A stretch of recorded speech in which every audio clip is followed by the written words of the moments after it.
Allahu Allahu Allahu Allah.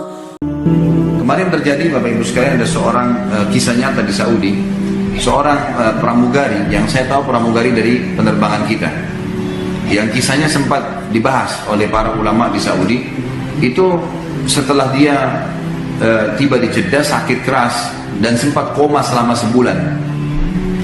Waktu dia koma selama sebulan, suster-suster yang ada di situ semua memberikan kesaksian kalau orang ini sering berteriak-teriak, tapi dalam kondisi koma, nggak sadar, sering teriak-teriak. Sebulan tepatnya dari kejadian tersebut, maka pramugari ini terbangun. Waktu dia terbangun, maka dia menceritakan ternyata selama sebulan itu dia mimpi masuk ke neraka, ya. Dan dia mimpi rambutnya digantung, badannya disiksa, dan dia rasakan itu siksaannya. Dia betul-betul merasakan sakitnya, siksaannya, jeritannya, dia semua rasakan. Dan dia lihat neraka, orang-orang disiksa selama sebulan. Semenjak itu, waktu dia sadar, dia bertobat kepada Allah Subhanahu Wa Taala dan meneruskan sisa hidupnya dengan ketaatan kepada Allah. Dan banyak orang seperti ini. Ada juga sekretaris, ya, orang kepercayaan ayah saya di Makassar. Dulunya saya tahu waktu saya masih kecil, saya masih SD, orang ini perbuatannya masih banyak perbuatan kefasikan, gitu kan. Maka saya tahu sendiri perbuatan-perbuatan yang kadang-kadang dilakukan, tapi semoga Allah tutupin lah, semoga Allah maafkan. Subhanallah, beberapa tahun setelah itu saya lihat, saya pas kuliah di Madinah, saya pulang liburan, terus saya lihat orang ini kok berubah, gitu.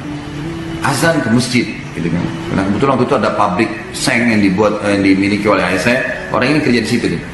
Maka saya tanya, kenapa kok Om, saya panggil Om itu, kenapa kok bisa berubah seperti ini? Dia bilang, saya mimpi Khalid, saya masuk ke neraka. Dan ini sebuah nikmat yang Allah kasih sebenarnya buat dia, ya. Dan lihat neraka, dan saya lihat orang disiksa, orang dipukul, orang dicincang, orang macam-macam.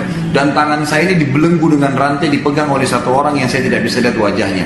Kemudian saya diperlihatkan, seakan-akan saya sedang digiring ke satu tempat siksaan yang akan saya disiksa. Terus kemudian saya dalam sementara jalan, terus saya memohon, apa saya masih bisa kembali ke dunia, saya mau perbaiki hidup saya, ya.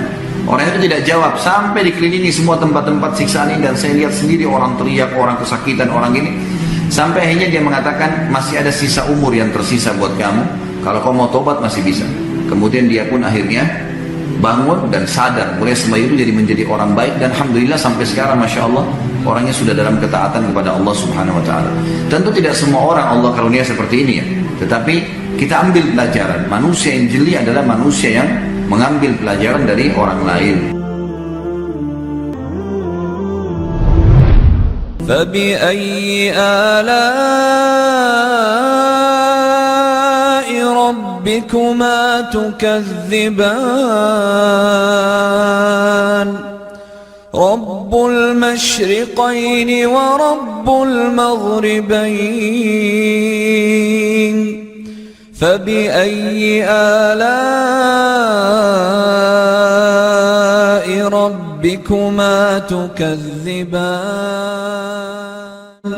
Mari kita sama-sama selalu follow, dan juga tentu lakukan pada semua channel-channel dakwah yang baik yang menyebarkan agama Allah Subhanahu Wa Taala.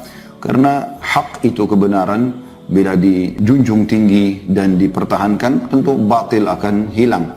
Namun kalau kita tidak bekerja sama dalam mendukung kebenaran, maka otomatis kebatilan akan merajalela.